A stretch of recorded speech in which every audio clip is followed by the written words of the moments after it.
अहमद पटेल 5वीं बार राज्यसभा पहुंच गए हैं। 9 घंटे के हाई वोल्टेज ड्रामा के बाद अहमद पटेल की जीत का ऐलान हुआ।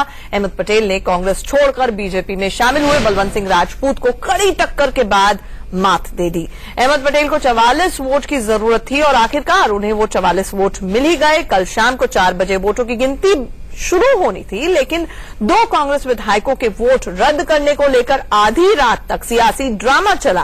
कांग्रेस ने आरोप लगाया था कि शंकर सिंह वाघेला गुट के 2 विधायक राघवजी पटेल और भूलाबाई गोहिल ने अपना वोट बीजेपी एजेंट को दिखाया।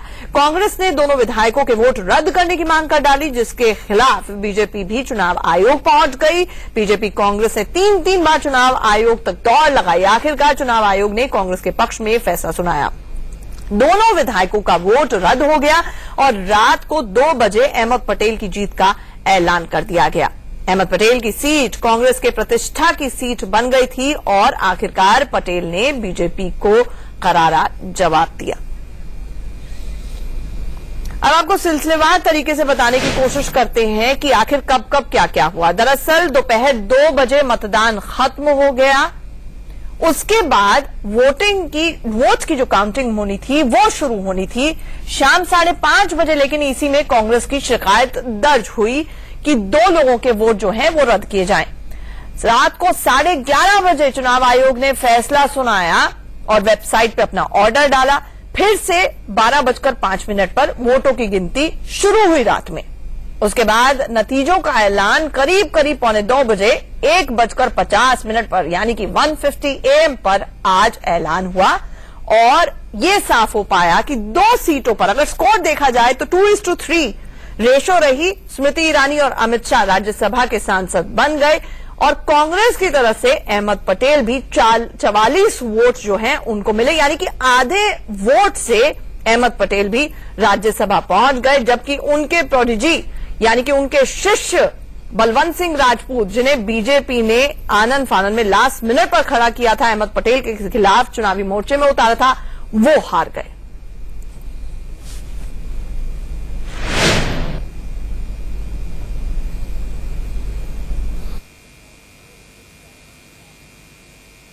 बीजेपी कह रही है कि कोर्ट में जाएगी, चैलेंज करेगी इस व्यक्ति को। अब पहले ही अपना मुंह बहुत काला किया है बीजेपी ने ये तमाम हरकतें करके, तो अगर उसमें अभी एक और कसर रही है तो और करने की कोशिश करें। तो तस्वीरों में देखिए ये अहमद पटेल हैं जिन्होंने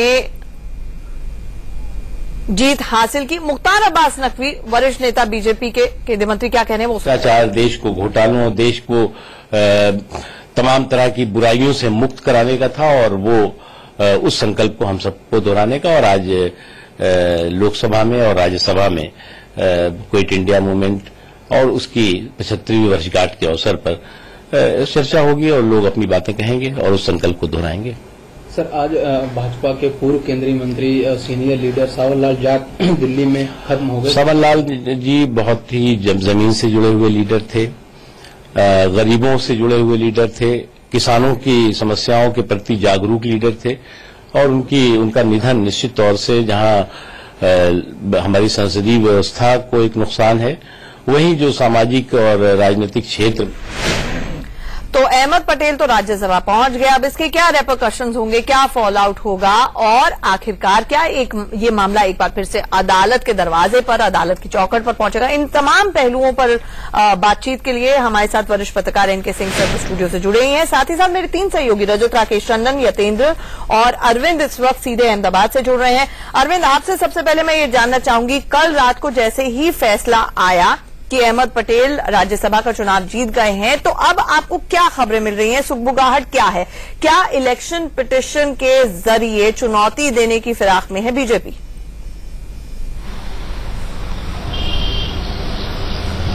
असल कल तक की अगर मैं बात करूं तो सह और मात का जो खेल था वो पूरा हो चुका है और भारतीय जनता पार्टी को मात खानी पड़ी है, ये तो जग जाहिर है। लेकिन इसके आगामी परिणाम अब देखने को मिलेंगे, खासकर वो ऐसे आंदोलन जो सरकार के लिए मुसीबत का सबब बने हुए थे, जिसमें पाटीदार आंदोलन था उसमें ओबीसी का आंदोलन था, उसमें ठाकुर सेना का आंदोलन था, उसमें दलित समाज का आंदोलन था, जो कहीं सुसुप्त हो गए थे वो सारे आंदोलन एक बार फिर से सक्रिय होंगे। और ये जो तमाम जो मैं जिनका नाम ले रहा हूं जो आंदोलनकारी थे, ये कहीं ना कहीं अरविंद, आपसे ये जानना चाहेंगे कि बीजेपी की टॉप ब्रास वहां पर मौजूद थी, अमित शाह खुद मौजूद थे वहां पर, अब सभी लोग क्या वहां से पैकअप करके दिल्ली के लिए रवाना हो गए हैं? अभी इस वक्त वहां पर कौन कौन है?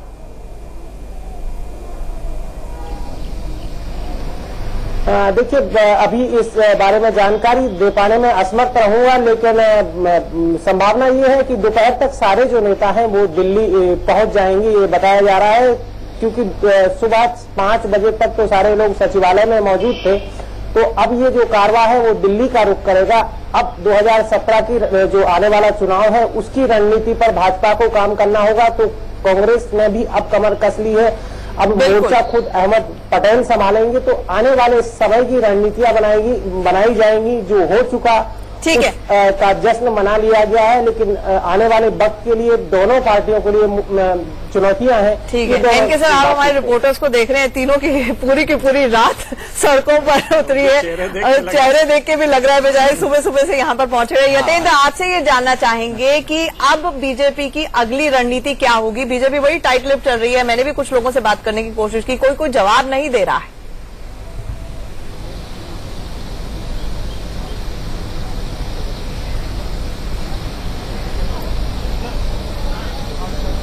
यतेंद्र, आप हमें सुन पा रहे हैं? देखिए, बिल्कुल आंचल, अगर बीजेपी की रणनीति की बात करें तो बीजेपी की तरफ से एक मैसेज यही दिया गया है कि वो जो चुनाव आयोग का फैसला है वो आप कोर्ट में जाएंगे। अभी तमाम कानूनी पहलुओं पर वो विचार कर रहे हैं और जब कानूनी पहलुओं पर विचार करने के बाद बीजेपी कोर्ट का दरवाजा खटखटाएगी, क्योंकि बीजेपी का वोट डालने के वक्त ही ऐतराज कांग्रेस के नेताओं को उठाना चाहिए था, लेकिन उन्होंने उस वक्त कोई ऐतराज नहीं किया। यानी कि नियमानुसार अगर उसी समय वो ऐतराज करते तब इस बात को चुनाव आयोग उस पर कदम उठा सकता था, उस पर निर्णय ले सकता था, लेकिन चुनाव आयोग ने इस बात को नजरअंदाज किया है। ऐसे में चुनाव आयोग का जो फैसला 2 वोटों को रद्द करने का है वो सही नहीं है। तो बीजेपी ने साफ तौर पर संकेत दिया है, मुख्यमंत्री विजय रूपाणी का बयान आया है कि वो कोर्ट का दरवाजा खटखटाएंगे। जी एनके सिंह सर, एक क्विकली जानना चाहेंगे आपसे कि रात गई बात गई वाला हिसाब होगा, अभी सिर्फ कानूनी पहलुओं पर चर्चा होगी, या एक बिगर बैटल? क्योंकि अमित शाह के बारे में जाना जाता है कि वो नेक्स्ट बैटल की तैयारी फिर तुरंत शुरू कर देते हैं। जी, मुझे लगता है कि कल शाम से ही उन्होंने शुरू कर दी होगी। नेवर से डाई स्पिरिट से वो काम करते हैं।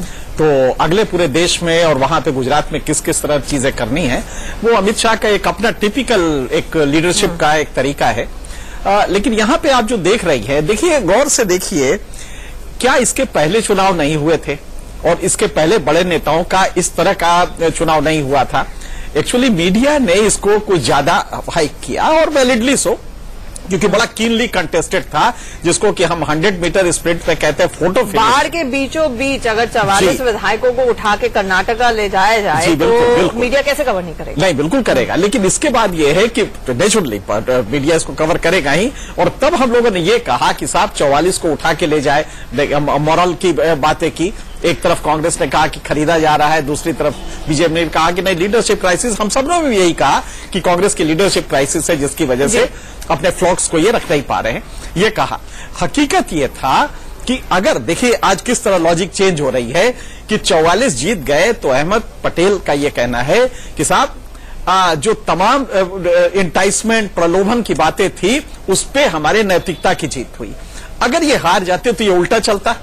तो लेकिन एक वोट से, अगर एक वोट कम मिलते तो ये चीजें बिल्कुल लॉजिक बदल जाती। तो ये फोटो फिनिश था। और जैसे क्रिकेट में होता है कि मान लीजिए चैंपियनशिप की लड़ाई है और उसमें लास्ट बॉल पे 1 रन अगर रह गया है तो जो थ्रिलिंग एक्सपीरियंस होता है ये वही था, इसके अलावा कुछ नहीं था। इसको हम ये कहें कि मॉरली की ये पार्टी गलत थी या वो पार्टी गलत थी, मुझे लगता है moral factor high pitch battle थी। मुझे लगता नहीं है कि अब इतिहास में कभी राज्यसभा चुनावों में किसी का इतना इंटरेस्ट कुछ सीटों को लेकर रहा हो जो कल देखने को मिला। एक बार फिर से चुनौती दी जाएगी अहमद पटेल की जीत को अदालत में। हमारे साथ हमारे सहयोगी रजत राकेश टंडन भी जुड़ रहे हैं। रजत, कांग्रेस में और बीजेपी खेमे में आपको इस वक्त किस तरह का मूड लग रहा है? देखिए मूड कल शाम तक हो सकता है कुछ खराब था, जिस वक्त वोट काउंटिंग रुक गई थी, लेकिन काउंटिंग के बाद जैसे ही रिजल्ट आया और इलेक्शन कमीशन ने जैसे ही अपना डिसीजन दिया कि 2 वोट्स अमान्य होंगे, तब से एक जीत की लहर उसी समय शुरुआत हो गई। लोगों ने बहुत ज्यादा इंतजार नहीं किया कि कब रिजल्ट आएगा, क्योंकि ये श्योर था कि अगर 2 वोट उधर से घटते हैं तो अहमद पटेल चुनाव जीत जाएंगे। जीतने के बाद से एक मोराल अप है। जहां दिल्ली से लेकर आप गुजरात तक की बात करें तो वर्कर्स में एक नई लाइफलाइन आई है। वर्कर्स को लगता है कि नहीं, कांग्रेस लड़ सकती है, और जो लड़ाई जीती है वो शीर्ष नेतृत्व बीजेपी की भी लड़ाई थी, इसको हम दरकिनार नहीं कर सकते हैं। अगर ये बात कही जा रही थी कि ये प्रेस्टिजियस चुनाव सोनिया गांधी का है, तो ये प्रेस्टिजियस चुनाव भारतीय जनता पार्टी के अध्यक्ष अमित शाह के लिए भी था। आप देखिए, अमित शाह और स्मृति ईरानी दोनों राज्यसभा के सांसद हुए हैं, लेकिन अगर चर्चा है किसी चुनाव की तो वो इस चुनाव की चर्चा है कि अहमद पटेल चुनाव जीत गए। कल रात से अगर चर्चा हो रही तो इसी बात की चर्चा हो रही कि अहमद पटेल जीतेंगे कि हारेंगे, इलेक्शन कमीशन जा रहे हैं। इस बात की चर्चा नहीं हो रही है कि राष्ट्रीय अध्यक्ष उनके अमित शाह वो भी अब राज्यसभा के पार्ट हो गए। हो सकता है आने वाले समय में रिशफल में वो मंत्री हो, इस सब की कहीं चर्चा नहीं हो। चर्चा इसी बात की है। मैंने इसलिए आपसे मूड को लेकर सवाल पूछा एनके सर, क्योंकि मेरी भी किसी वरिष्ठ कांग्रेस के नेता से और खासतौर से लीगल ल्यूमिनरी से बात हुई, तो उनका ये कहना था कि हमने जो करना था हमने कर लिया, अब हम रिलैक्स हैं। अब उनको जो करना है, जो कि एक बहुत लॉन्ग ड्रॉन्ग लीगल बैटल हो सकती है, वो उनके बारे में गेंद है, वो सोचेंगे उनको क्या करना है।